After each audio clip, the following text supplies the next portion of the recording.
Akong i-share kay matungod ni siya sa gihimo ni Jesus sa atong kinabuhi nga dili bitaw nato kayang bayaran. So ang giingon diri, tatanawin mo lang kasi hindi mo naman kayang bayaran ang ginawa ng Lord sa iyo. Tanaw lang. Gagawa ka ng isang bagay bilang suporta sa kung ano ang ginawa ng gumawa ng himala sa iyong buhay.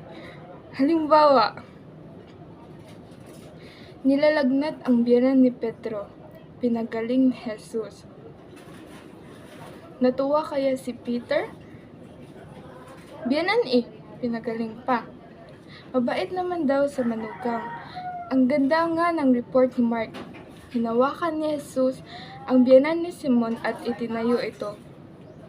Agad na nagsilos ang lagnat.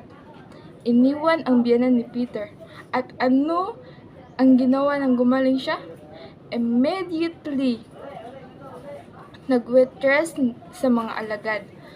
Immediately, she served them.